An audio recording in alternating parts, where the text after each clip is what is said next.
guys and welcome to MB's Man Cave and welcome to Beer Thursday. Well, पिछले 1-1.5 महीने से जब मैं वीडियोस नहीं बना पा रहा था आप लोगों के लिए, मैं पीछे में सऊदी में था, उसके बाद कुछ टाइम और भी चीज़ें चल रही थी. ऑफकोर्स आप लोगों को मैंने बहुत ज़्यादा मिस किया, लेकिन आप लोगों से थोड़ा सा ज़्यादा मैंने जो मिस किया वो किया बियर को. Yes, I love beer. आप लोगों को पता है और आई एम श्योर जो लोग आप लोग वीडियो देख रहे हो आप लोग भी पसंद करते हो बियर को, बहुत ही प्यार करते हो.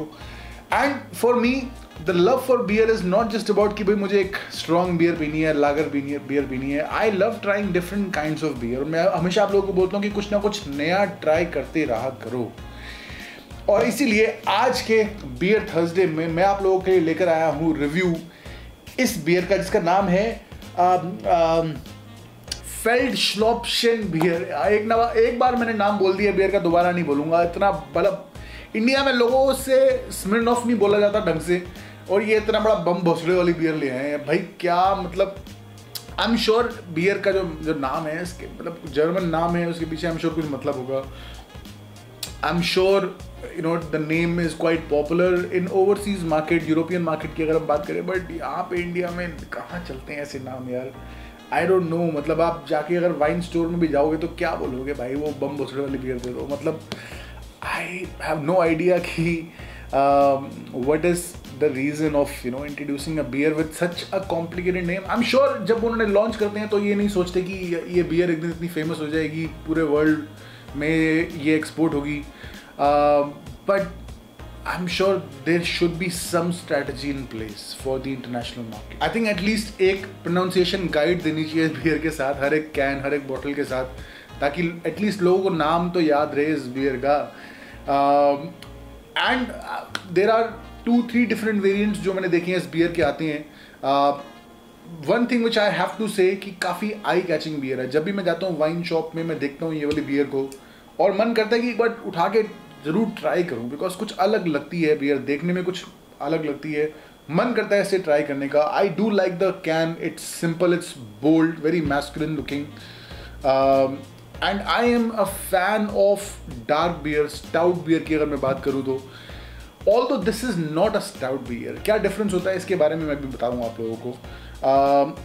तो आज की वीडियो में ज़्यादा मैं हिस्ट्री के बारे में फोकस नहीं करूंगा, बिकॉज एज अ सेट की 2-3 डिफरेंट वेरिएंट्स आते हैं इस बियर के. तो मैं जब नेक्स्ट वेरिएंट का, दूसरे वेरिएंट का रिव्यू करूंगा तो उसमें मैं आपको हिस्ट्री के बारे में बताऊंगा. आज की वीडियो में हम डिस्कस करेंगे कि क्या है एग्जैक्टली ये beer, how is it different from a stout beer and how is it different from a typical lager beer. Yes, जैसे मैंने बताया that this is a German beer. In fact जब आप देखेंगे यहाँ पे बड़ा बड़ा लिखा होता है brewed to the German purity law. German purity law means कि जब आप एक बियर बनाते हैं, एक एल बियर बनाते हैं, तो उसमें आप malt, water, yeast and hops के अलावा, इन 4 चीज़ों के अलावा कुछ और नहीं डालेंगे. That's all the ingredients you will put in your beer. यानी कि कोई adjuncts जैसे राइस, कॉर्न, या इवन जैसे बेल्जियम बियर में यूज़ होते हैं कोरिएंडर, ऑरेंज पील्स, ये सब कुछ भी नहीं डलेगा. सिर्फ जो 4 बेसिक इंग्रेडिएंट्स होते हैं बियर के अंदर, सिर्फ वही डलेंगे. And this is a dark beer, a dark ale जिसे हम कह सकते हैं. It's not the same as stout beer. Dark कैसे किया जाता है बियर को? जो मॉल्ट होता है, जो बार्ले यूज़ किया जाता है बियर को, उसे बनाने से पहले, बियर को बनाने से पहले उसे काफ़ी ज़्यादा रोस्ट कर लिया जाता है, इन जो ऑलमोस्ट ब्लैक हो जाता है वो बार्ले, और उसके बाद बियर बनाई जाती है. तो उसकी वजह से जो बियर का कलर भी चेंज हो जाता है और जो बियर का टेस्ट है वो भी थोड़ा बेटर हो जाता है. थोड़े चॉकलेटी, कॉफ़ी जैसे नोट्स आ जाते हैं बियर में. So that is typically that is what a dark beer is. And how is it different from a stout beer? अगर हम स्टाउट बियर की बात करें, जैसे for example let's take Guinness beer में मॉल्ट का यूज़ तो किया ही जाता है, उसमें कुछ अनमॉल्टेड बार्ले का भी यूज़ किया जाता है, उसमें ओट्स का भी यूज़ किया जाता है. There are different varieties of stouts, और ज़्यादातर स्टाउट्स अगर आप देखेंगे they are a lot more heavier on the body, sometimes heavier on the alcohol percentage as well. और आप जो एक चीज़ देखेंगे कॉमन की ज़्यादातर स्टाउट में बार्ले के अलावा और भी चीज़ों का यूज़ करा जाता है, जैसे कि ओट्स, समटाइम्स राइस, बहुत सारी चीज़ें यूज़ होती हैं. Whereas in a typical just dark beer, a German dark beer, उसमें सिर्फ और सिर्फ बार्ले का ही यूज़ किया जाता है।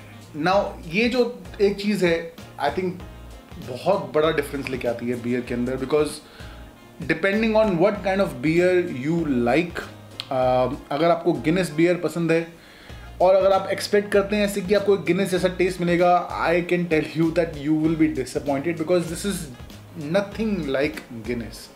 लेकिन अगर आप एक टिपिकल लागर बियर पसंद करते हैं and if you are open to trying something new, then this is probably a beer which you can try.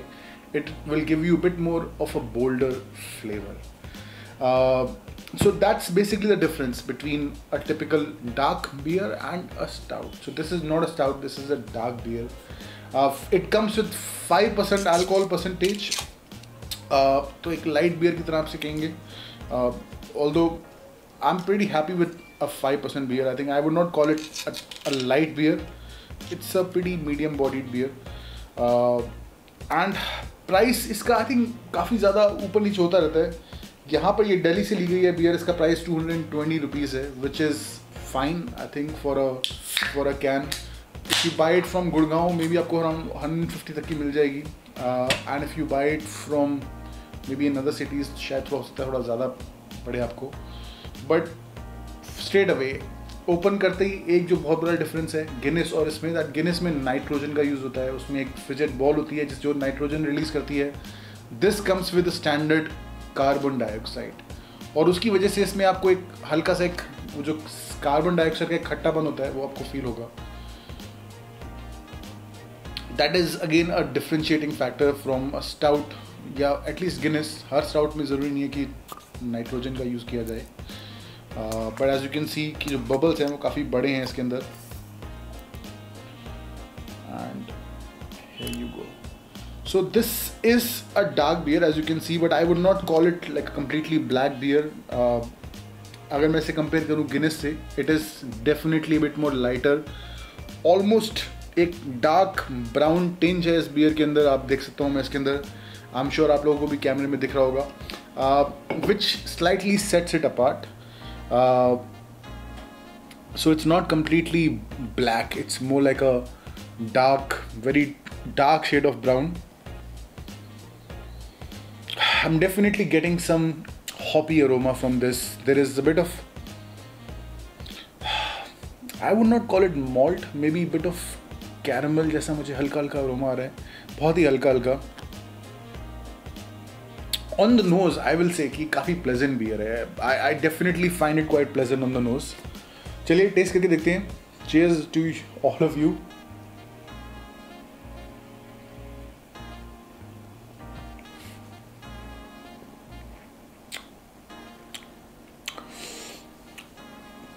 Definitely, I think it's quite different from a typical stout, but I think it's more closer to a lager beer.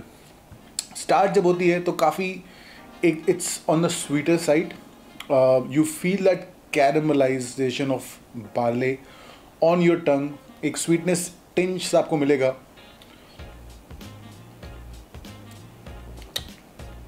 But धीरे धीरे वो जो sweetness है hops की bitterness के साथ मिल जाती है, and it gives you a nice balance. Again काफ़ी अलग है ये एक लागर बियर से भी, because lager beer usually has bit more citrusy, more minty vibe to it, whereas this is I think a bit more bolder. I am definitely getting some black coffee in this. Maybe I would probably say कि अगर आप अपने लागर beer के अंदर एक black coffee का espresso shot डाल देते हैं, it will taste something like something similar, not the same but something similar. So if you like black coffee, I would probably say that this is a beer that you can enjoy. To be honest, this is kind of a beer जो मैं पीने के लिए कभी मना नहीं करूँगा, but शायद it will never be my first choice of beer. It is fine for what it is. It offers me something new, but जो नया मुझे ऑफ़र कर रही है, it's not really that good enough कि जिसकी वजह से मैं इस बियर की तरफ जाऊंगा या it will be my first choice. May be if I drink it a few more times शायद मेरा सोच बदलेगी, क्योंकि जब भी आप कुछ नया ट्राई करते हैं तो पहली बार में आप वो उस चीज़ को बहुत ज़्यादा पसंद नहीं करते. एटलीस्ट मैं तो नहीं करता. मेरा हमेशा जो चीज़ों का नज़रिया देखने का नज़रिया है वो थोड़ा अलग है। मैं फर्स्ट टाइम किसी चीज़ को हेट भी नहीं करता, बहुत ज़्यादा पसंद भी नहीं करता, but this is something which is definitely there in the middle of the road. I would not mind drinking it, trying it out again and again, trying it out a few more times to understand कि मेरा palette इसे कितना ज़्यादा पसंद करता है. So far I'll say it's a pretty decent beer. Again मैं warning देना चाहता हूँ कि अगर आपको लगता है कि एक स्टाउट बियर की तरह आप इसे पियेंगे, it is not a stout beer. This is not similar to Guinness, it is more similar to a lager beer. अगर आपको बडवाइजर मैग्नम पसंद है या अल्ट्रा मैक्स पसंद है, then this is a beer that you should try. It will be something which will give you a different kind of kick, different kind of taste. हो सकता है आपको पसंद आए, हो सकता है ना पसंद आए, but it is definitely a new experience for beer drinkers. तो at least इतना समझ के I would definitely recommend that you guys should try it out. और अगर आपने ट्राई करी हुई है तो मुझे बताइए कि कैसे लगी आप लोगों को ये बियर. लाइक करिए वीडियो को, शेयर करिए अपने दोस्तों के साथ, चैनल पर सब्सक्राइब करिए. मिलते हैं जल्दी, तब तक के लिए cheers.